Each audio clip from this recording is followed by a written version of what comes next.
Hello friends, welcome to study with Mayank. My self Shanti. Friends, आज हम chapter 12 शुरू करने जा रहे हैं। हमारा चैप्टर 12 है ध्वनि, मतलब साउंड। तो फ्रेंड्स, हम प्रतिदिन अलग अलग स्रोतों जैसे कि मानव, पक्षी, घंटियों, मशीनों और वाहनों, टेलीविज़न, रेडियो आदि की ध्वनि सुनते हैं, है ना। ध्वनि क्या है? ऊर्जा का एक रूप है जो हमारे कानों में श्रवण और संवेदन उत्पन्न करती है। और ऊर्जा के और अलग अलग रूप भी हैं, जैसे कि यांत्रिक ऊर्जा, ऊष्मीय ऊर्जा, प्रकाश ऊर्जा, है ना। जैसे कि हमने पिछले चैप्टर में पढ़ा, यांत्रिक ऊर्जा क्या होती है ना। आपको ऊर्जा संरक्षण के बारे में ज्ञात है। इसके अनुसार आप ऊर्जा को न तो उत्पन्न कर सकते हैं और न ही उसका विनाश कर सकते हैं। आप इसे केवल एक रूप से दूसरे रूप में रूपांतरित कर सकते हैं। जब आप ताली बजाते हैं तो ध्वनि उत्पन्न होती है ना। तो जब क्या आप अपनी ऊर्जा का उपयोग किए बिना ध्वनि उत्पन्न कर सकते हैं? ध्वनि उत्पन्न करने के लिए आपने ऊर्जा के किस रूप का उपयोग किया? तो फ्रेंड्स, इस चैप्टर में हम यही सीखेंगे कि ध्वनि कैसे उत्पन्न होती है और किसी माध्यम में यह किस प्रकार संचरित होती है और हमारे कानों द्वारा कैसे ग्रहण की जाती है। ओके, चलिए शुरू करते हैं। 12.1 ध्वनि का उत्पादन, मतलब ध्वनि उत्पन्न कैसे होती है ना। तो फ्रेंड्स, हम कई वस्तुओं को घर्षण के द्वारा खुरच कर, रगड़ कर, वायु फूंक कर या उसको हिलाकर ध्वनि उत्पन्न करते हैं। तो फ्रेंड्स, हम वस्तु को क्या करते हैं? कंपमान करते हैं, मतलब उसको कंपित करते हैं और ध्वनि उत्पन्न करते हैं। अब कंपन का अर्थ क्या होता है? तो किसी वस्तु को तेजी से बार बार इधर उधर गति करना ही कंपन कहलाता है ना। जैसे कि हमारी वाक ध्वनि और वाक तंतुओं के कंपित होने के कारण उत्पन्न होती है ना। तो जब कोई पक्षी अपने पंखों को फड़फड़ाता है तो क्या आप कोई ध्वनि सुनते हैं? क्या आप जानते हैं कि मक्खी भिनभिनाने की ध्वनि कैसे उत्पन्न करती है? और एक खींचे हुए रबड़ के छल्ले को बीच में से खींचकर छोड़ने पर यह कंपन करता है और ध्वनि उत्पन्न करता है। तो यदि आपने कभी ऐसा नहीं किया है तो इसे कीजिए और तनी हुई रबड़ के छल्ले के कंपनों को देखिए, ठीक है, कि वो किस प्रकार से कंपन करती है। तो फ्रेंड्स, ध्वनि विभिन्न वस्तुओं के कंपन करने के कारण उत्पन्न होती है। ओके, चलिए अब देखते हैं 12.2 ध्वनि का संचरण। फ्रेंड्स, हम जानते हैं कि ध्वनि कंपन करती हुई वस्तुओं से उत्पन्न होती है और द्रव्य या पदार्थ जिससे होकर ध्वनि संचरित होती है वो माध्यम कहलाता है। ओके, ये ठोस, द्रव या गैस हो सकता है। स्रोत से उत्पन्न होकर ध्वनि सुनने वाले तक किसी माध्यम से होकर पहुंचती है। ओके, जब कोई वस्तु कंपन करती है तो ये अपने चारों ओर विद्यमान माध्यम के कणों को कंपमान कर देती है, ठीक है। और ये कण कंपमान वस्तु से हमारे कानों तक स्वयं गति करके नहीं पहुंचते, बल्कि सबसे पहले कंपमान वस्तु के संपर्क में रहने वाले माध्यम के कण अपनी संतुलित अवस्था से विस्थापित होते हैं और ये अपने समीप के कणों पर एक बल लगाते हैं, जिसके फलस्वरूप जो उसके निकटवर्ती कण हैं अपनी विरामावस्था से विस्थापित हो जाते हैं। ओके, और जो निकटवर्ती कणों को विस्थापित करने के पश्चात जो प्रारंभिक कण हैं वो अपनी मूल अवस्थाओं में वापस लौट आते हैं, ठीक है। तो माध्यम में ये प्रक्रिया तब तक चलती रहती है जब तक कि ध्वनि आपके कानों तक नहीं पहुंच जाती।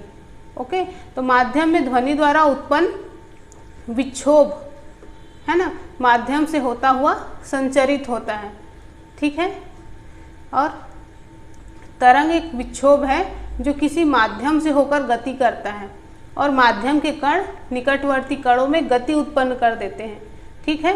ये कण इसी प्रकार गति अन्य कणों में उत्पन्न करते जाते हैं, ठीक है। माध्यम के कण स्वयं आगे नहीं बढ़ते, लेकिन विक्षोभ आगे बढ़ जाता है। किसी माध्यम में ध्वनि के संचरण के समय ठीक ऐसा ही होता है, इसलिए ध्वनि को तरंग के रूप में जाना जा सकता है। ओके, ध्वनि तरंगे माध्यम के कणों की गति द्वारा अभिलक्षित की जाती है और यांत्रिक तरंगे कहलाती हैं।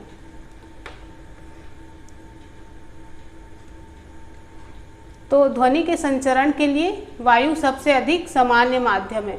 जब कोई कंपमान वस्तु आगे की ओर कंपन करती है तो अपने सामने की वायु को धक्का देकर संपीड़ित करती है और इस प्रकार उच्च दाब का क्षेत्र उत्पन्न हो जाता है और इस क्षेत्र को ही संपीड़न कहते हैं। ओके, संपीड़न मैं इस डायग्राम से समझाऊंगी आपको। तो ये संपीड़न कंपमान वस्तु से दूर आगे की ओर गति करता है।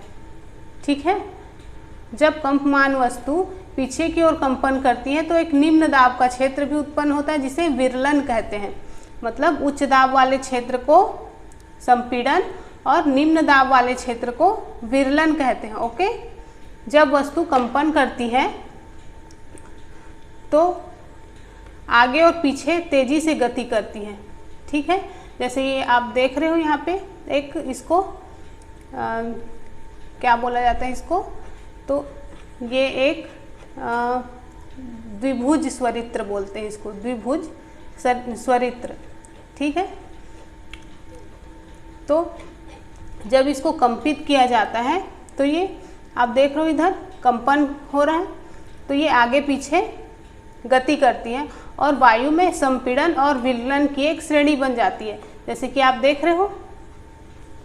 और यही संपीड़न और विरलन ध्वनि तरंग बनाते हैं जो माध्यम से होकर संचरित होती है। ठीक है, संपीड़न उच्च दाब का क्षेत्र है और विरलन निम्न दाब का क्षेत्र है। तो दाब किसी माध्यम के दिए हुए आयतन में कणों की संख्या से संबंधित है। ओके, किसी माध्यम में कणों का अधिक घनत्व अधिक दाब को और कम घनत्व कम दाब को दर्शाता है। इस प्रकार ध्वनि का संचरण घनत्व परिवर्तन के संचरण के रूप में भी देखा जा सकता है। ठीक है, तो यहाँ पर क्या लिखा है, ध्वनि माध्यम में क्रमागत संपीड़नों तथा विरलनों के रूप में संचरित होती है। जैसा कि हमने इस डायग्राम में देखा, ये वस्तु अगर कंपमान होगी तो हमको संपीड़न और विरलन, है ना, ये दोनों प्राप्त होते हैं और इसी रूप में ध्वनि क्या होती है, संचरित होती है। ध्वनि के संचरण में माध्यम के कण आगे नहीं बढ़ते, केवल विक्षोभ ही संचरित होता है। ठीक है, मतलब इस माध्यम के कण संचरित नहीं होते, सिर्फ उनका विक्षोभ आगे बढ़ता है। मतलब संपीड़न और विरलन यही आगे बढ़ता है। ठीक है, चलिए अब देखते हैं 12.2 का 1 ध्वनि संचरण के लिए माध्यम की आवश्यकता होती है। फ्रेंड्स, ध्वनि एक यांत्रिक तरंग है ना, और इसके संचरण के लिए किसी माध्यम जैसे कि वायु, जल, स्टील आदि की आवश्यकता होती है और ये निर्वात में होकर नहीं चल सकती। इसे एक प्रयोग के द्वारा प्रदर्शित किया जा सकता है। तो ये हम एक प्रयोग के बारे में जानेंगे। यहाँ पर एक विद्युत घंटी, ये जो देख रहे हो ये एक विद्युत घंटी है और एक कांच का वायुरुद्ध बेलजार, ये एक बेलजार की मतलब कांच है।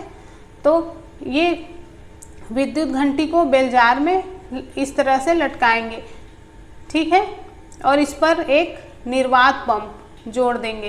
तो फिर यहाँ पर इसको घंटी को स्विच से जोड़ेंगे और यहाँ पर स्विच अगर दबाएंगे तब आप उसकी ध्वनि को सुन सकते हैं। अब निर्वात पंप को चलाकर अगर हम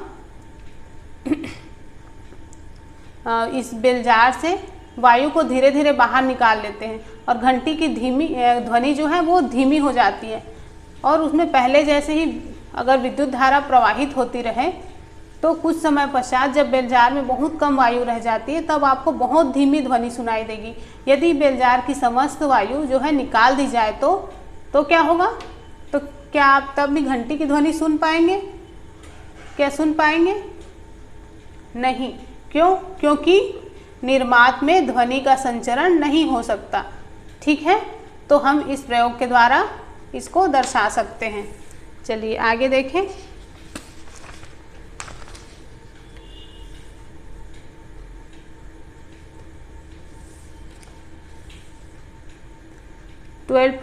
का 2 ध्वनि तरंगे अनुदैर्घ्य तरंगे हैं। फ्रेंड्स, आप एक स्लिंकी लीजिए, ये जो देख रहे हैं ये एक स्लिंकी है है ना।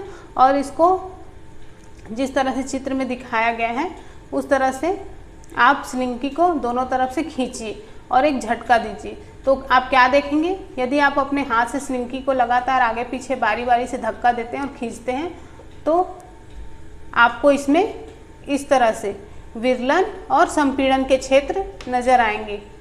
ठीक है। यदि आप इसमें स्लिंकी में चिन्ह लगा देंगे तो आप देखेंगे स्लिंकी पर लगा जो चिन्ह है वो विक्षोभ के संचरण की दिशा में समांतर आगे पीछे गति करता है। ठीक है। उन क्षेत्रों को जहाँ पर स्लिंकी की कुंडलियाँ पास पास आ जाती हैं, यहाँ पर आप देख रहे हो स्लिंकी की जो कुंडलियाँ वो पास पास आ जाती हैं, उसे संपीड़न। और उन क्षेत्रों को जहाँ पर कुंडलियाँ दूर दूर हो जाती हैं उन क्षेत्रों को विरलन कहते हैं। ठीक है। संपीड़न को C से और विरलन को R से प्रदर्शित कर रहे हैं यहाँ पे। तो आप जानते हैं कि किसी माध्यम में ध्वनि संपीड़नों और विरलनों के रूप में संचरित होती है। अब आप किसी स्लिंकी में विक्षोभ के संचरण और किसी माध्यम में विक्षोभ की तुलना कर सकते हैं। ये तरंगे अनुदैर्घ्य तरंगे कहलाती हैं। ठीक है। ये तरंगे क्या कहलाती हैं, अनुदैर्घ्य तरंगे कहलाती हैं। और इन तरंगों के माध्यम के कणों का विस्थापन विक्षोभ के संचरण की दिशा के समांतर होता है। ठीक है। तो एक कण जो है एक स्थान से दूसरे स्थान तक गति नहीं करते लेकिन अपनी विराम अवस्था से आगे पीछे दोलन करते हैं। ठीक इसी प्रकार ध्वनि तरंगे संचरित होती हैं, मतलब ध्वनि तरंगे अनुदैर्घ्य तरंगे हैं। ठीक है। क्या है, ध्वनि तरंगे अनुदैर्घ्य तरंगे हैं। यदि आप स्लिंकी के अपने हाथ में पकड़े सिरे को आगे पीछे धक्का न देकर बाएं दाएं हिलाएं। ठीक है। इसको आगे पीछे धक्का न देकर बाएं दाएं हिलाएंगे तो आपको स्लिंकी में तरंगे उत्पन्न होती दिखाई देंगी। और इन तरंग में कण तरंग संचरण की दिशा में कंपन नहीं करते लेकिन तरंग के चलने की दिशा के लंबवत अपनी विराम अवस्था के ऊपर नीचे कंपन करते हैं और इस प्रकार की तरंग को अनुप्रस्थ तरंग कहते हैं। ठीक है। अनुप्रस्थ तरंग, तो इस प्रकार अनुप्रस्थ तरंग वह तरंग है जिसमें माध्यम के कण अपनी माध्य स्थितियों पर तरंग के संचरण की दिशा के लंबवत गति करते हैं। ओके। आप अनुप्रस्थ तरंगों के बारे में अधिक जानकारी के लिए आगे की क्लासेस में पढ़ेंगे। ठीक है।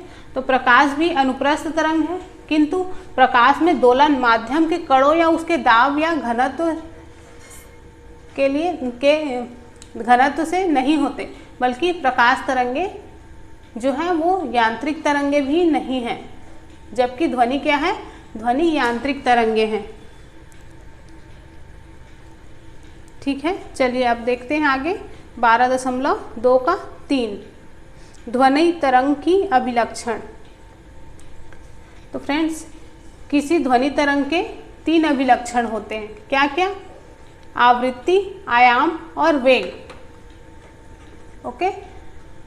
तो ध्वनि तरंग को ग्राफ के रूप में दिखाया भी जा सकता है जो ये प्रदर्शित करता है कि जब ध्वनि तरंग किसी माध्यम में गति करती है तो घनत्व और दाब में कैसे परिवर्तन होता है। ठीक है।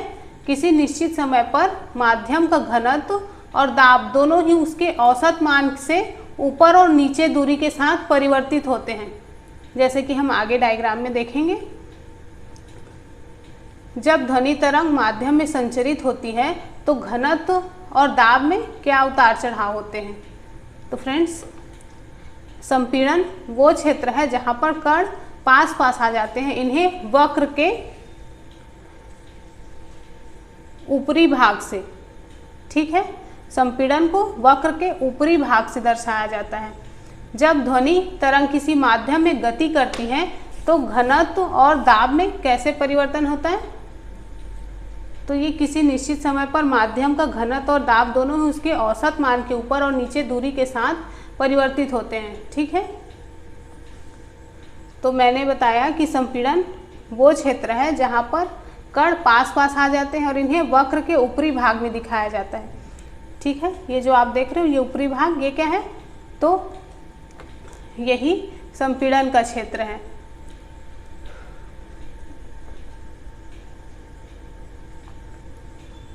ये जो आप देख रहे हो ये शिखर जो है वो अधिक संपीड़न के क्षेत्र को प्रदर्शित कर रहा है। इस प्रकार संपीड़न वह क्षेत्र है जहाँ घनत्व तथा दाब दोनों ही अधिक होते हैं, और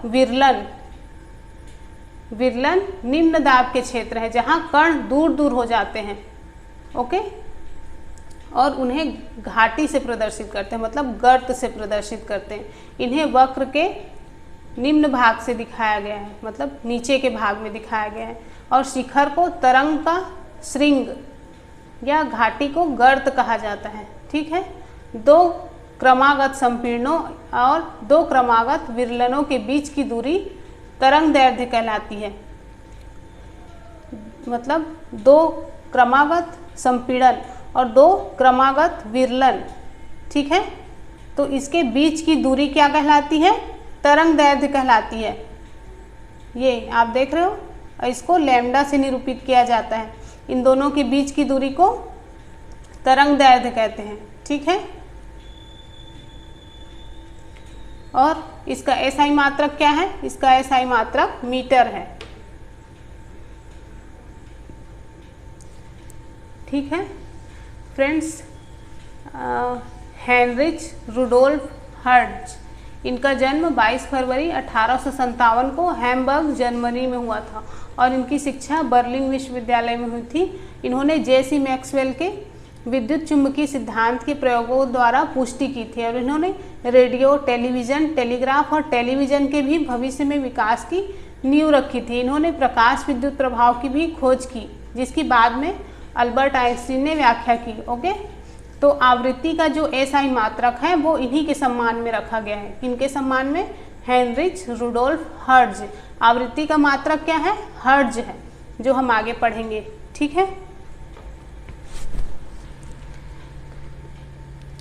चलिए अब देखते हैं आगे आवृत्ति। तो आवृत्ति से हमें ज्ञात होता है कि कोई घटना कितनी जल्दी जल्दी घटित होती है ना। मान लीजिए आप किसी ढोल को पीट पीट कर बजा रहे हैं। आप ढोल को 1 सेकंड में जितनी बार पीटते हैं वो आपके द्वारा ढोल को पीटने की आवृत्ति है। ठीक है, हम जानते हैं जब ध्वनि किसी माध्यम में संचरित होती है तो माध्यम का घनत्व किसी अधिकतम और न्यूनतम मान के बीच बदलता है। घनत्व के अधिकतम मान से न्यूनतम मान तक परिवर्तन में और फिर से अधिकतम मान तक आने पर एक दोलन पूरा होता है। ठीक है, तो हम कह सकते हैं कि एकांक समय में दोलनों की कुल संख्या ध्वनि तरंग की आवृत्ति कहलाती है। ओके फ्रेंड्स, यदि हम प्रति एकांक समय में अपने पास से गुजरने वाले संपीड़नों और विरलनों की संख्या की गणना करें तो हम इसको ध्वनि तरंग की आवृत्ति से ज्ञात हो जाएगी। ठीक है, और इसे किससे प्रदर्शित किया जाता है? तो इसको न्यू से प्रदर्शित किया जाता है। ओके, न्यू से प्रदर्शित किया जाता है। इसका एसआई मात्रक क्या है? आवृत्ति का एसआई मात्रक हर्ट्ज है। ओके, तो फ्रेंड्स, दो क्रमागत संपीड़नों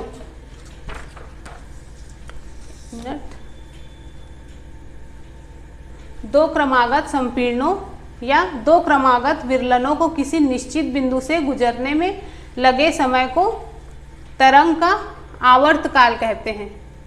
ठीक है, आवर्तकाल किसे कहते हैं? दो क्रमागत संपीड़नों या दो क्रमागत विरलनों को किसी निश्चित बिंदु से गुजरने में लगे समय को तरंग का आवर्तकाल कहते हैं और इसे टी से निरूपित करते हैं। ठीक है, इसका एसआई मात्रक क्या है? तो इसका एसआई मात्रक सेकेंड है। ठीक है, और आवृत्ति और आवर्तकाल के बीच संबंध को हम इस प्रकार से व्यक्त कर सकते हैं, 1/T। ओके फ्रेंड्स,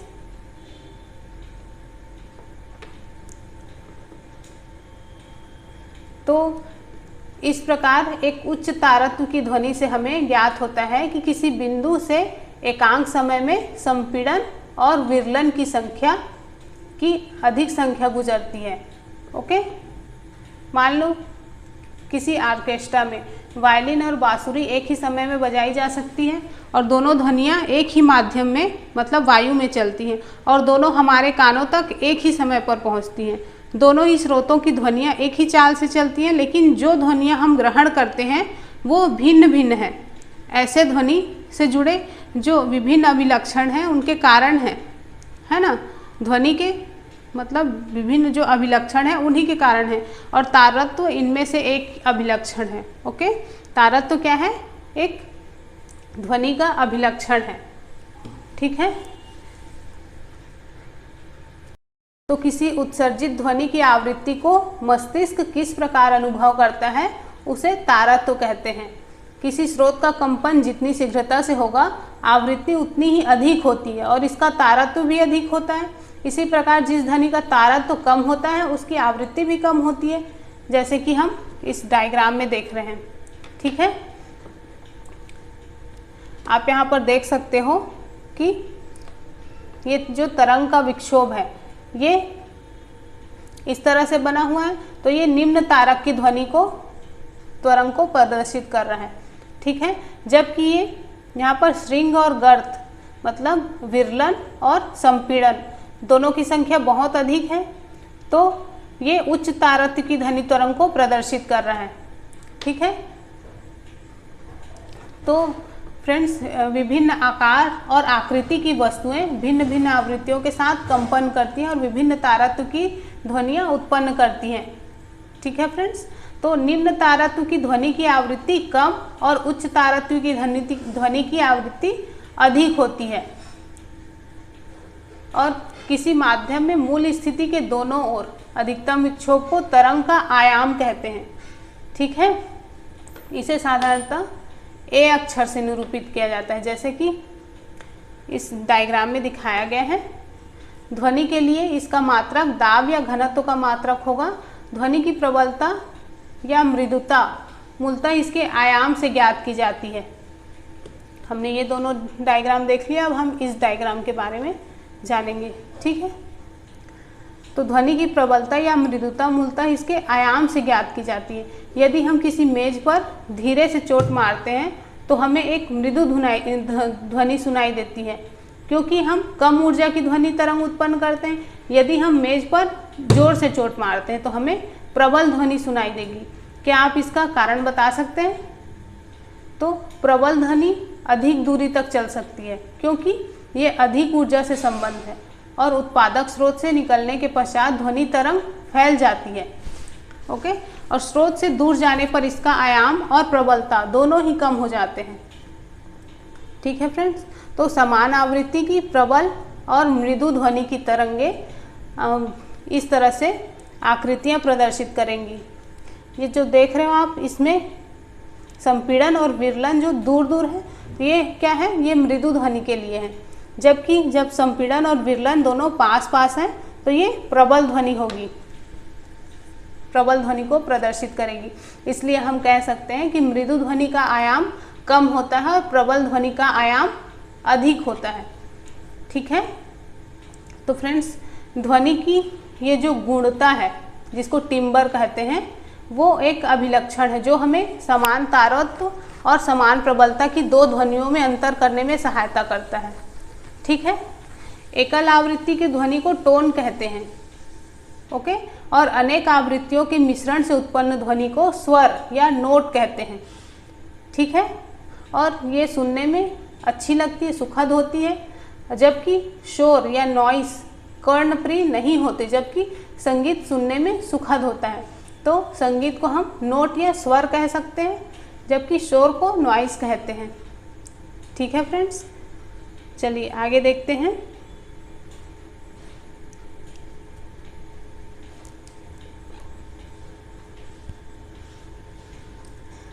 तरंग के किसी बिंदु जैसे एक संपीड़न या एक विरलन द्वारा एकांक समय में तय की गई दूरी वेग कहलाती है।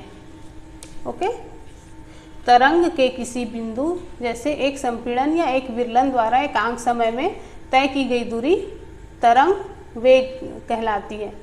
ठीक है, तो वेग बराबर दूरी बटे समय हमको पता है, तो इसको हम कैसे लिख सकते हैं? अपॉन टी, या फिर मल्टीप्लाई 1/t। ठीक है, तो वेग बराबर तरंग दैर्ध्य गुणित आवृत्ति, ये हमारा एक सूत्र है। तो फ्रेंड्स हम एक एग्जाम्पल के द्वारा देख सकते हैं। फ्रेंड्स यहाँ पर लैम्डा जो है वो ध्वनि की तरंग दैर्ध्य है और ये तरंग द्वारा एक आवर्तकाल मतलब t में चली गई दूरी है, इसलिए हम यहाँ पर वेग को v के द्वारा प्रदर्शित करेंगे। तो वेग बराबर तरंग दैर्ध्य गुणित आवृत्ति। किसी माध्यम के लिए समान भौतिक परिस्थितियों में ध्वनि का वेग सभी आवृत्तियों के लिए लगभग स्थिर रहता है। ठीक है, तो चलिए अब एक एग्जाम्पल देख लेते हैं। किसी ध्वनि तरंग की आवृत्ति 2 किलो हर्ट्ज है और उसकी तरंग दैर्ध्य 35 सेंटीमीटर है। यह 1.5 किलोमीटर दूरी चलने में कितना समय लेगी? तो चलिए हल करते हैं। तो दिया हुआ समय दिया गया है कि आवृत्ति v बराबर 2 किलो हर्ट्ज बराबर 20,000 हर्ट्ज। तरंग दैर्ध्य कितनी है? 35 सेंटीमीटर मतलब 0.35 मीटर। हम जानते हैं तरंग वेग v बराबर तरंग दैर्ध्य आवृत्ति, तो इसको सूत्र मतलब इस पे मान रख देते हैं। तो 0.35 मीटर गुणित 20,000 हर्ट्ज बराबर 700 मीटर प्रति सेकंड। तो यहाँ पर हमको प्राप्त हो जाता है कि ध्वनि 1.5 किलोमीटर तय करने में 2.1 सेकंड का समय लेगी। ठीक है फ्रेंड्स, तो किसी एकांक क्षेत्रफल से 1 सेकंड में गुजरने वाली ध्वनि ऊर्जा को ध्वनि की तीव्रता कहते हैं। फिर से सुनिए, किसी एकांक क्षेत्रफल से 1 सेकंड में गुजरने वाली ध्वनि ऊर्जा को ध्वनि की तीव्रता कहते हैं। यद्यपि हम कभी कभी प्रबलता और तीव्रता दोनों शब्दों का एक ही पर्याय के रूप में उपयोग करते हैं, लेकिन इसका अर्थ एक ही नहीं है। प्रबलता ध्वनि के लिए कानों की संवेदनशीलता की माप है, जबकि दो ध्वनियाँ समान तीव्रता की हो सकती हैं, फिर भी हम एक दूसरे की अपेक्षा अधिक प्रबल ध्वनि के रूप में सुन सकते हैं, क्योंकि हमारे कान इसके लिए अधिक संवेदनशील होते हैं। ठीक है फ्रेंड्स, तो आज के लिए बस इतना ही। हम इसको आगे कल के पार्ट में कंटिन्यू करेंगे। ठीक है फ्रेंड्स, तो फ्रेंड्स अगर वीडियो पसंद आता है तो लाइक शेयर बिल्कुल किया कीजिए, और हमारे नए चैनल रूरल एकेडमी पे आप जाइए, वहाँ पर देखिए current affairs, daily current affairs से अपडेट रहिए। ओके फ्रेंड्स, तो मिलते हैं नेक्स्ट वीडियो में। Bye bye.